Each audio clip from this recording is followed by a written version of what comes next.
Don't just stand there, you ape. Give me a hand up. Nope, I'm actually okay. Thank you very much. Welcome back to another End Cut movie review. Today we have Deadpool and Wolverine. The life of Marvel hinges on this film.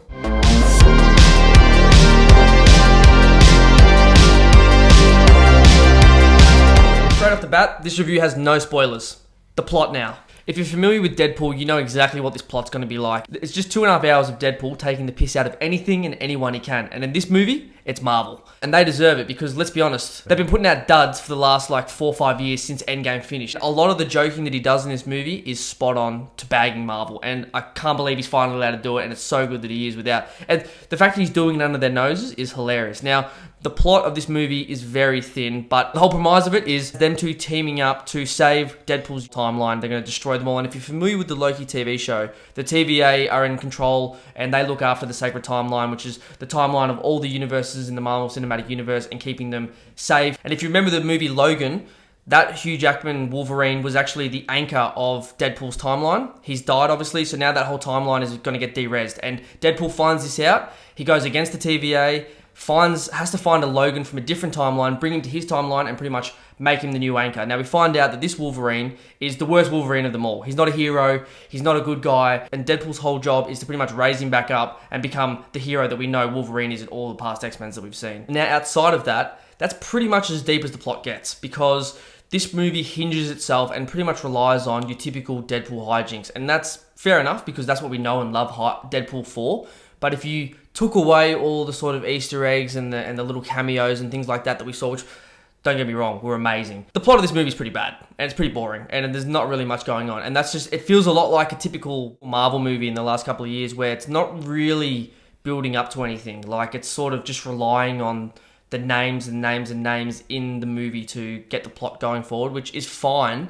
But I think that's why a lot of these Marvel movies have failed lately. This one won't, because it's a great movie and it's funny and there's so much in it. But plot-wise, it just feels like a boring plot again. And Ryan Reynolds mentions that throughout the whole movie. The whole movie is pretty much him just talking shit about Marvel because they deserve it, because they've been crap in the last few years, which is fair enough because of the ledge that they've come off, considering before was such a great 10 years, 12 years that they had. I mean, how else are they ever going to get back up to those heights? I don't know, but still, this movie has the same sort of downfalls in the plot that these last few movies have. It's just held up by all the cool cameos, all the great jokes that Ryan Reynolds has put in, which are really good and thought out jokes. And speaking about jokes, this opening scene might be the best thing that Deadpool has ever done. They nailed it, because we're so used in the other Deadpools to see a massive fight choreography with like a really good soundtrack over it. They've done that and also added a dance choreography now as he's killing multiple TVA agents. I don't want to spoil it too much, but it is so funny. And I didn't think that they could take it to this type of height, but Ryan Reynolds has done that. I mean, he's like synonymous with Deadpool. I can't tell them apart anymore. I don't know which one's which, but either way, they've created one of the best opening scenes I've ever seen. As a checklist, I would want everything in this. I want humor, I want a dance choreography, I want a great soundtrack, and I want an awesome fight scene. It's ticked every single box. Also, it's pushed a storyline. I don't know how they did that, but Ryan Reynolds' brain works, 2 times speed than normal, so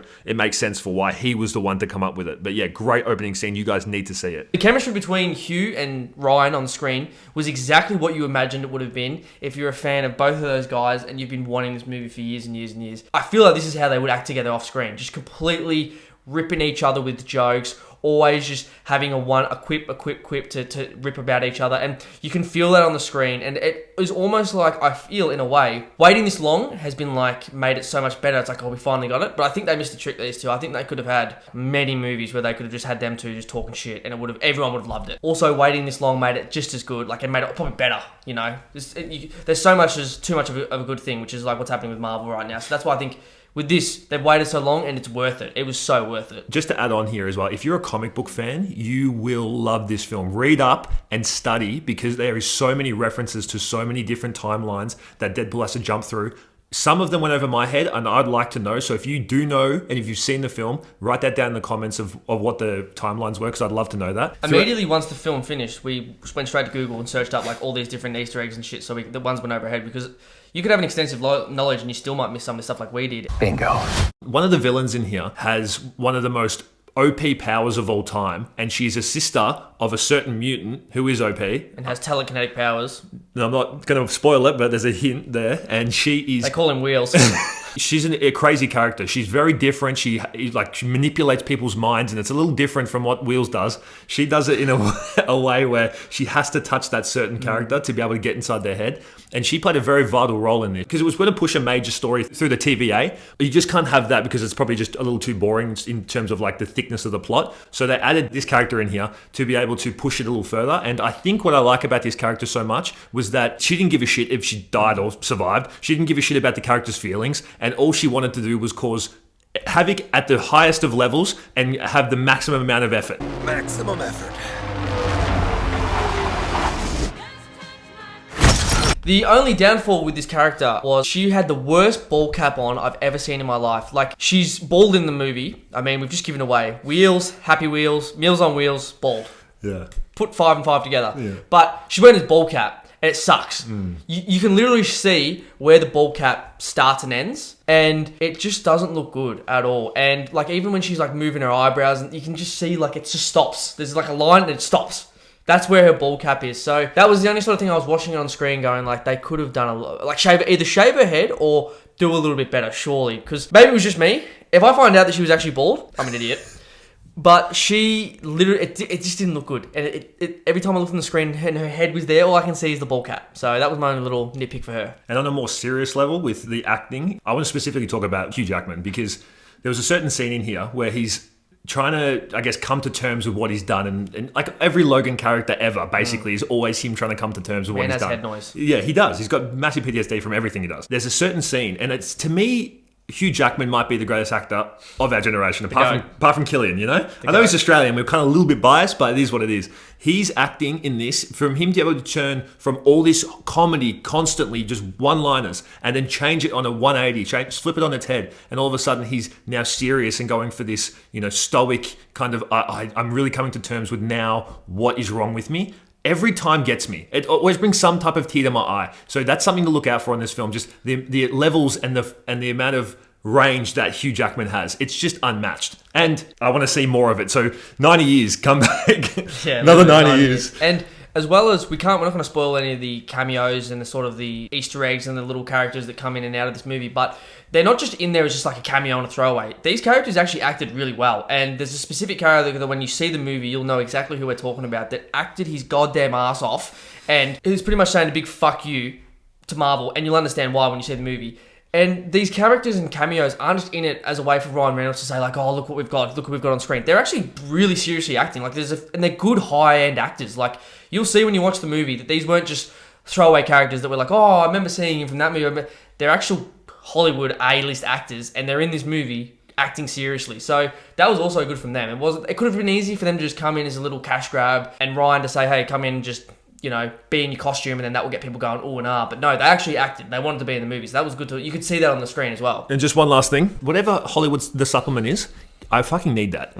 Hugh Jackman's physique in this, incredible. This man doesn't age. I'm telling you, he might be the legitimate Wolverine. I heard some rumors that his arms are CGI'd, but I couldn't tell a fucking difference at all because he is genuinely the most shredded man on screen. Apparently, he is the picture for everyone to get in shape for because that's how good his physique is. And in this one, it is no different. You can't CGI those varicose veins. That was legit. And the one thing I loved about Hugh Jackman in this is the amount of times he really got low into that Wolverine stance. Obviously, where Spider-Man is synonymous with the Spider-Man stance, Wolverine got in that real low Wolverine stance where he's just revving up pretty much, because obviously in the cartoons and that, we know Wolverine just is quick. He sprints into action because he's smaller. Whereas in this one, Hugh really tapped into that. Obviously with the costume as well, like the typical Wolverine costume.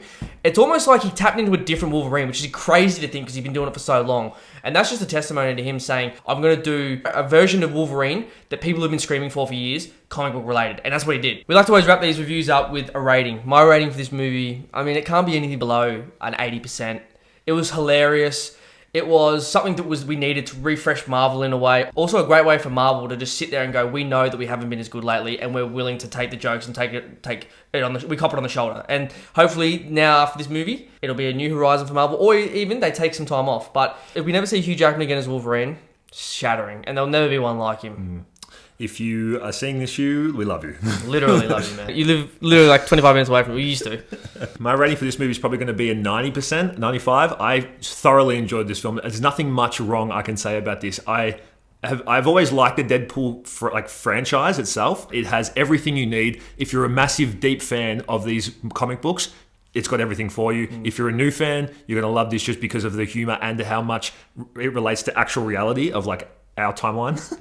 And it deserves it. You should all go see it. And the movie's fun. The movie is bloody fun, and that's seriously what we like. Sometimes you just need that in a movie, and that's what Deadpool is, and this is what you get. That's what you get from this movie. Don't forget to subscribe to keep up with our weekly content. Like the video so you can push that further for us. That'd be awesome. And make sure you subscribe. Question of the day: who's your favorite X-Men mutant? I know everyone's going to think Wolverine. I would love to have those blades. I really would, and be made out of adamantium and have an adamantium skeleton. And healing factor, but I just love Scott. Vision, like he looks so cool with them glasses. I think that's what it was when I was like 8 or 9 years old with them glasses. I always wanted that. So Scott's it for me. Mine was Nightcrawler. I fucking loved Nightcrawler when I was a kid. I'd want to be able to teleport here, there, and everywhere. But anyway, guys, peace. We out. Peace and cut. And what is that? Is that Thor? Why is Thor crying?